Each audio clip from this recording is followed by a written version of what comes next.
Om Shanti. Good morning. गीत की एक लाइन थी जो बहुत प्रेरणादायी है। पुरुषार्थ का लक्ष्य है और वो लाइन थी, ईश्वर की पहचान बने।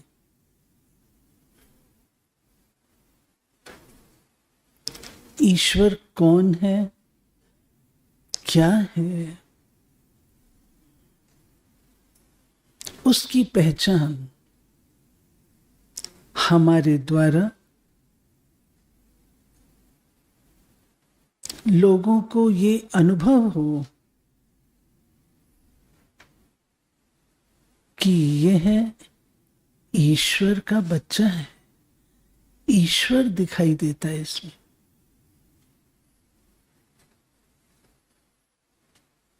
इसमें ईश्वर दिखाई देता है। ईश्वर की पहचान है। ईश्वर को पहचानना हो तो इसे देखो।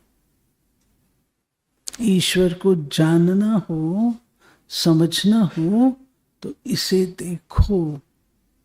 ईश्वर की पहचान कितनी बड़ी चीज है, कितनी बड़ी बात है। तो हमारे गुण ईश्वरीय गुण क्या है? समझदारी है, ज्ञान के सागर है, प्रेम के सागर है, शांति के सागर है। वो ईश्वर ऐसे गुणों वाला,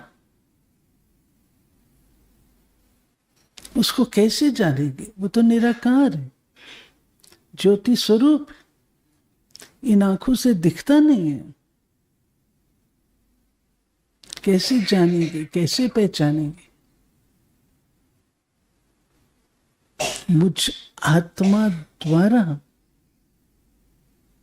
ईश्वर का परिचय, ईश्वर की पहचान प्राप्त। कितनी बड़ी चीज है।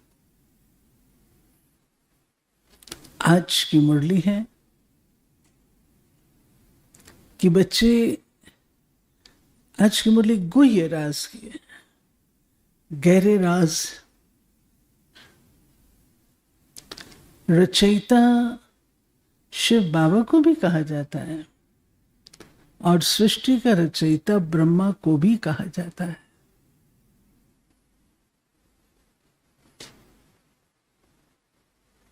ब्रह्मा किस हिसाब से रचयिता है तो शिव बाबा किस हिसाब से रचयिता है? विष्णु को रचयिता नहीं कहेंगे। तो बाबा ने आज बहुत अच्छा एक्सप्लेन किया है। आप डिफरेंस देखते जाएंगे दोनों में। बहुत अच्छा एक्सप्लेन किया है। बाबा के डायरेक्ट महावाक्यों में सुनते हैं। मीठे बच्चे, श्रीमत पर चल, सबको मुक्ति, जीवन मुक्ति पाने का रास्ता बताओ। सारा दिन यही धंधा करते रहो। प्रश्न पूछा गया है, बाप ने कौन सी सूक्ष्म बातें सुनाई हैं जो बहुत समझने की हैं? उत्तर है, सतयुग अमर लोक है। वहां आत्मा एक चोला बदल दूसरा लेती है, लेकिन मृत्यु का नाम नहीं।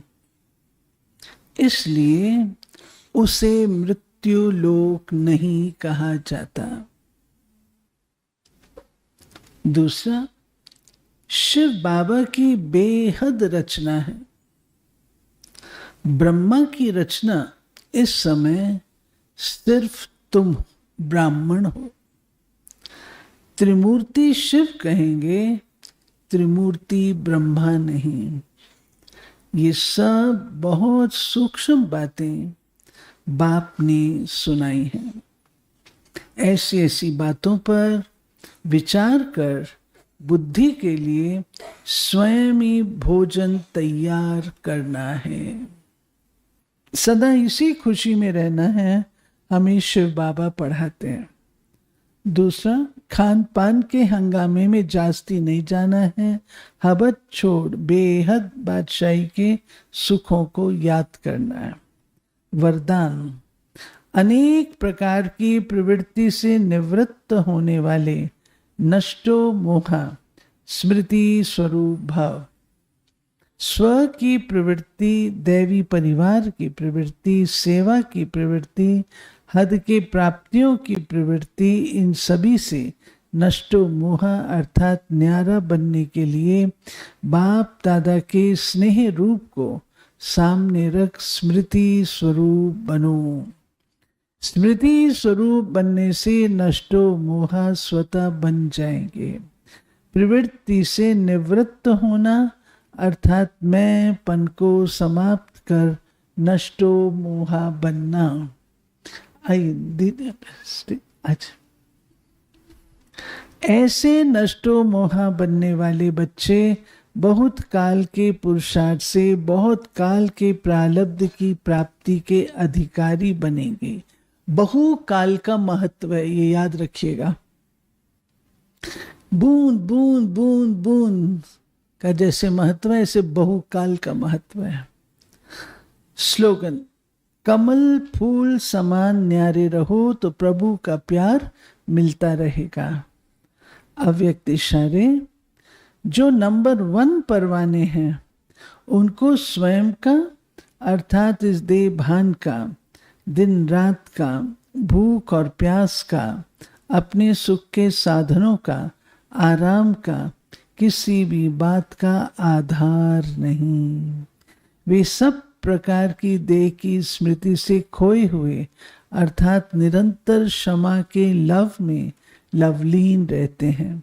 जैसे क्षमा ज्योति स्वरूप है, लाइट माइट रूप है, वैसे क्षमा के समान स्वयं भी लाइट माइट रूप बन जाते हैं। दादी जी की विशेषताएं, एकाग्रता के अभ्यास द्वारा कर्मातीत स्थिति का अनुभव। लास्ट दिनों में दादी जी आवाज की दुनिया से परे होती गई। उन्होंने एकाग्रता का बहुत गहरा अभ्यास किया। 1 सेकंड में सब संकल्पों को स्टॉप कर दे और दे की दुनिया से उपराम हो जाती।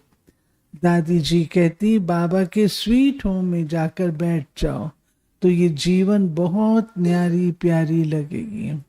हम सभी राज ऋषि, ज्ञानी, योगी आत्मा हैं। हमें इसका प्रैक्टिकल सबूत देना है। जो कुछ बीता है उसे फुल स्टॉप लगा दो, क्योंकि अब बाबा के पास फरिश्तों की दुनिया में चलना है, फिर मूल वतन में जाना है। दादी जी इसी अभ्यास से कर्मातीत बन गई। आज का होमवर्क, चलते फिरते स्मृति रहे मैं खुदाई खिदमतकार हूँ। शक्ति क्या मिलेगी? सर्वशक्तिवान की छत्र छाया के नीचे ब्रह्मा बाप समान संपूर्ण निरहंकारी हूँ। निमित्त भाव निर्माणता के गुण से खुदाई खिदमतकार बन नम्रता की शक्ति से सर्व के प्रति स्नेह सहयोग की किरणें फैला रही हूँ। ये थी प्यारे बाबा की आज की मुरली। ट्रैफिक कंट्रोल फिर